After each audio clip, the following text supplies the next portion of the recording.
Hello, how'd you do? I'm not broken up, just split in two. Hope you're fine and got time to do everything you said you would. Frames off. Hello everyone, I hope you're doing well today. I feel different. I almost said odd, but I don't feel odd. I feel different, and I kind of will tell you why. Last night I had a dream, but I know it was not a dream. Everything that we dream of when we're asleep is actually not a dream. It is something that is actually happening. A lot of the times it's cryptid because you don't understand it. I've mentioned before that a UFO let me back up. That a ship came to me and I boarded the ship and did whatever. I've had a couple dreams like that. But in actuality, it wasn't a ship, it was a spaceship. And I think that I think I dreamt that twice. And I don't remember the order, but I want to say the one about me going on the UFO ship was before the boat ships. And that experience scared me, not because the aliens were being mean or aggressive. It was just, I was at peace walking with them and I seen something that was scary. And in the back of my head, the human part of me was like, yeah, aliens bad, and they're not. And I think my human self took off running out of fear. I think they changed that into a boat ship instead of a UFO ship. But I'll tell you about my dream. I have to kind of watch my words with it. So when you hear me say weird words, you'll know why. A lot lately, I don't know why. I've always wanted a motorcycle. And for some reason, that urge just came back, knowing that I cannot have one because I cannot straddle one because of my hips. But am I sad about it? No. I just think about it. That's it. I'm not let down or anything. I would have been in my 40s because that's when I was really wanting one, but not now. Do I regret not ever getting one? Yes, I do, because I wanted one really bad. I think it was a midlife crisis for me, possibly. But last night in my dream,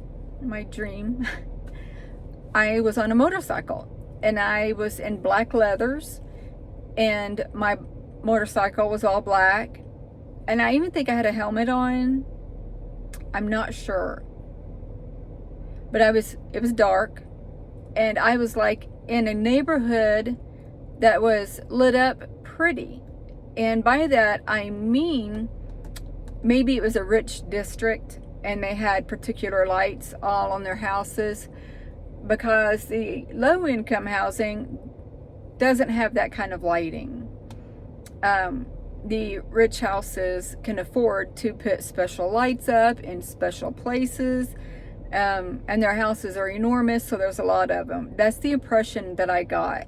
So I was riding around, I guess I confused the two, in this neighborhood, and I was going around a curb, and all of a sudden, out of nowhere, because I was at peace with myself, I felt, and I'm going around the curb, and in an instant, I knew that it was time to go, if you catch my drift, and I felt peace in doing so.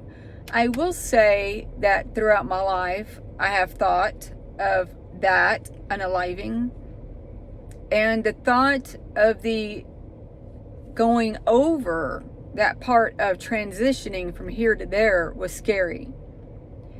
I don't know why, because I've seen it. There's nothing to be scared about. But in this dream, I was just at peace, and something told me deep down, it's time. And I was at peace with it. I was ready. And what I did was I gunned it, revved it up, I was going as fast as I could. And I actually heard the motorcycle just revving up like that. And then I went into some woods that was like in between houses.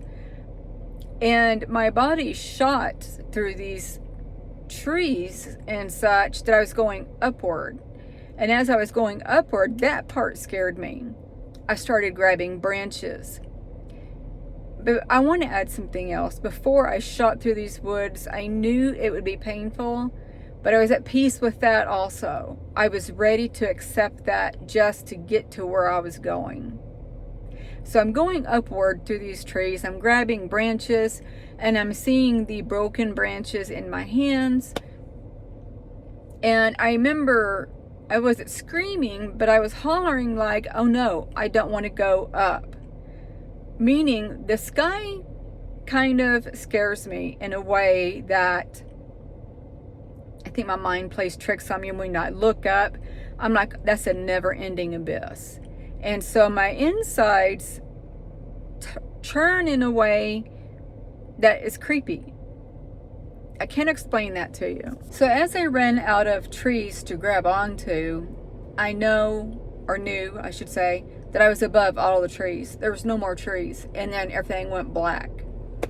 And then I was in a field with maybe a little bit over ankle height in grass. And I'm laying there, I think I was on my side, and I opened my eyes and there were two men over me.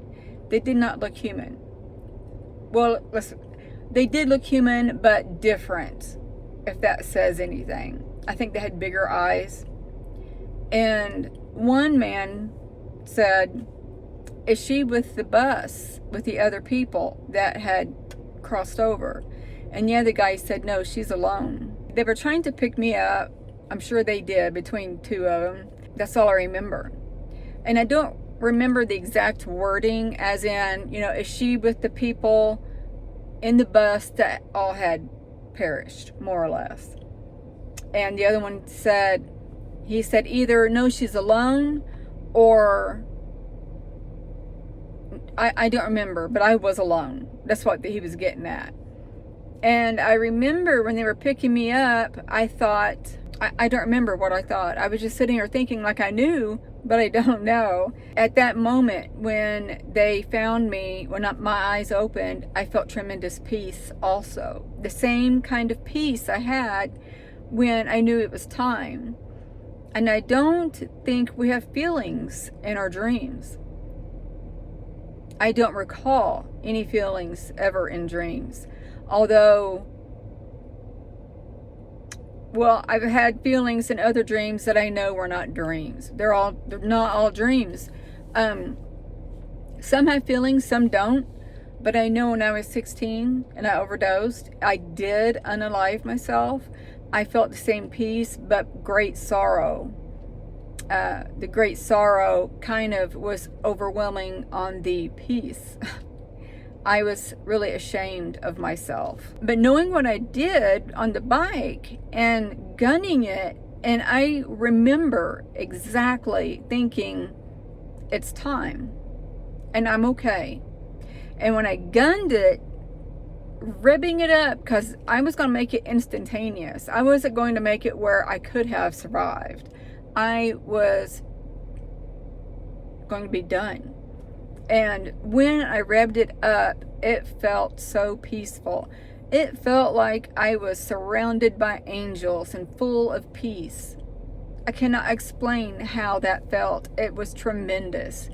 It was a place where I wanted to be. And I tried to get there. I think I did get there. I'm not sure. I can't sit here and tell you, well, I had unalived at some time during the night in my sleep. But they brought me back. I will say this. Some of you probably already know. You've heard me talking about it. Before I was 16, I had several attempts but failed. At 16, I attempted and succeeded. The difference was I overdosed. And then I was supposed to went on a trip with a friend. I think I backed out the day of the trip. An alcoholic, oh my God, a drunk driver drove over my friend's car and crushed the passenger seat. I mean, flattened the passenger seat where I was supposed to be sitting. And this guy ended up in the hospital. His legs were broken. It was horrible. When I had my son, I was hemorrhaging, and because the placenta come half off, so my lungs shut down. But I pulled out of that because all I could think about was my son. And then the nurses in my face screaming that only I could pull myself through this.